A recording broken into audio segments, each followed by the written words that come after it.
5G is the latest generation of mobile networks, and it's a huge step up from what we have available to us today. The jump from 3G to 4G networks was pretty huge. 4G to 5G is many times greater and is almost difficult to comprehend. 5G is an entirely new kind of network designed to connect virtually everyone and everything together, be it smart devices, vehicles, even industrial machinery. 5G will coexist with existing 4G networks until coverage is expanded significantly, but it will eventually evolve into a standalone network that operates independently. The appeal of 5G mostly boils down to speed and insanely fast response times, referred to as latency. Latency is the time it takes for devices to respond to each other over any wireless network. 3G networks have a response time of around 100 milliseconds, 4G hovers around 30 milliseconds, while 5G networks predict latency figures as low as 1 millisecond. This virtually instantaneous communication will open up a new world of possibilities for anything with an established network connection. As well as benefiting our internet experiences, the progression of emerging technologies will depend heavily on 5G living up to its expectations. Interactive technologies such as augmented reality and self-driving cars require extremely low latency to work effectively, pushing 5G networks to not only hit their goal of 1 millisecond latency, but to surpass it.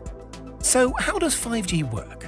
5G signals operate over previously untouched radio frequencies. Part of the network operates in a band known as sub-6, which is the spectrum between 600 MHz and 6 GHz, which is a spectrum that 4G LTE also shares. However, only 5G can go above and beyond these frequencies into higher bandwidths, which is what makes it so much better.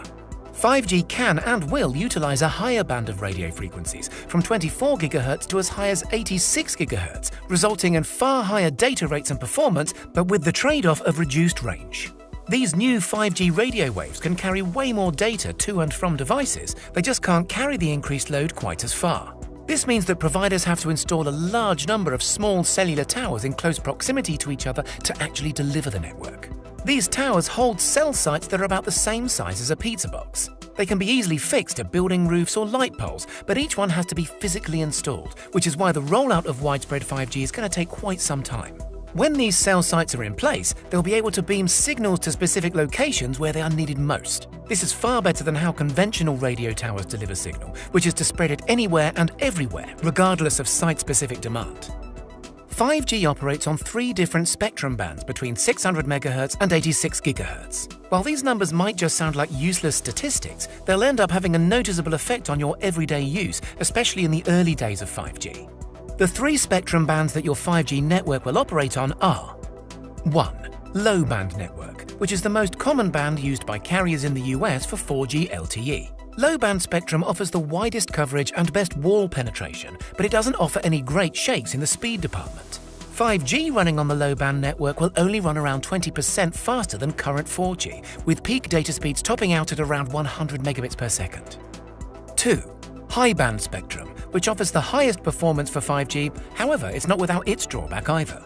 High-band spectrum can offer peak speeds of up to 10 gigabits per second and has almost non-existent latency, but its coverage area is narrow and penetration is poor. So to utilize this network to its full potential, users will have to access plenty of cells that are all relatively close by. And then slotting in somewhere between the two is mid-band spectrum, which offers a balance of both speed and coverage. Mid-band provides faster speeds and lower latency than low-band, with peak speeds of up to 1 gigabits per second. On paper, this doesn't compete with high-band in terms of power, but in real-world use and for most applications, it will be more than enough. The coverage and penetration of mid-band will also make it a very reliable and consistent connection. As I'm sure you've already grasped, the most prominent advantage of 5G over previous networks is the speed.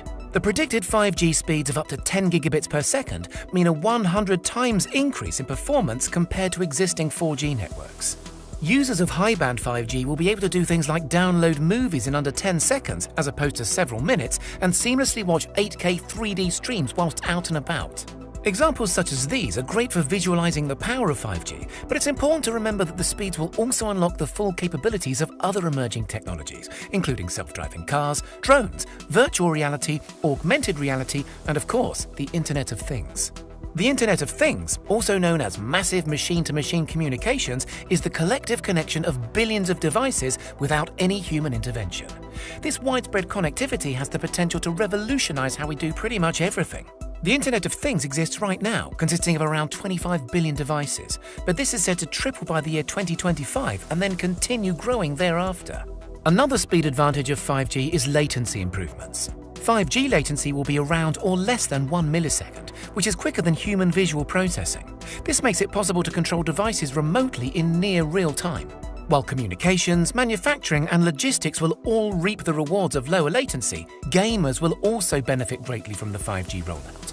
The combination of high-speed connections and minimal lag is the perfect recipe for virtual reality and augmented reality applications.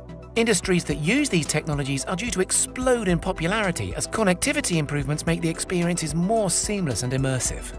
The connection speeds that 5G brings to the table is incredibly exciting, but a huge aspect of 5G that is barely spoken about is capacity. 5G will deliver up to 1,000 times more capacity than 4G, which basically means more room for connected devices and users. This combination of capacity and speed will greatly improve bandwidth, which is the maximum data transfer rate of a network.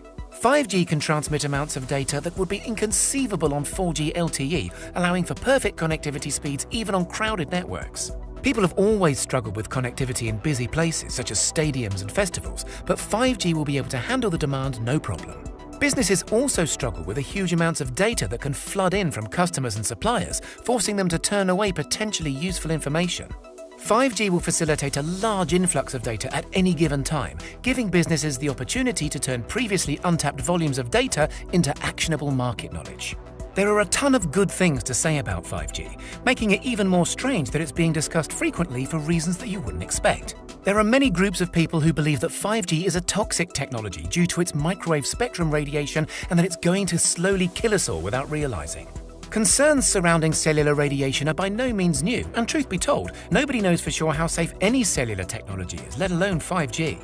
5G does emit microwave radiation, but so does anything that uses 4G, Wi-Fi or Bluetooth. The reason why there's so much concern surrounding 5G is because of the higher frequencies that it operates at, bumping 5G radio waves further up the spectrum towards UV rays, X-rays and gamma rays that we know to be harmful. Despite countless people being incredibly difficult to convince, scientific evidence shows that even the highest 5G frequencies sit way, and I mean way, below the types of harmful radiation that are considered unsafe for continuous exposure. So the only real downsides of 5G appear to be increased battery drain due to network technology improving quicker than battery technology. However, this issue is sure to be addressed and rectified within the next generation or so of smartphones. Underwhelming upload speeds, which are only underwhelming when you compare them to the huge download speeds that 5G offers. Upload speeds of 5G will still be far superior to 4G LTE, the jump just won't be quite as significant. And lack of widespread coverage. Currently, 5G coverage is only available in defined areas of specific cities, but the expansion will start to gain momentum again as we move beyond the restrictions of the 2020 pandemic. Carriers will start by extending their network coverage in areas with the greatest population and most users. If you live or work in a big city, 5G will probably be all around you before you know it. AT&T 5G is already in over 100 cities across the US, with some benefiting from 5G+. If you spend your days somewhere a little more rural, then it might be some time before you can make the most out of 5G, but it will get to you eventually. Full-scale 5G rollout is expected to commence sometime around 2025. The price of data plans will also increase for the early adopters of 5G contracts, which will get a little annoying if you keep finding your smartphone falling back on 4G networks, but that's definitely to be expected during 5G's early infancy. The bottom line of 5G is that it's safe, fast, and undoubtedly going to change the connected world as we know it.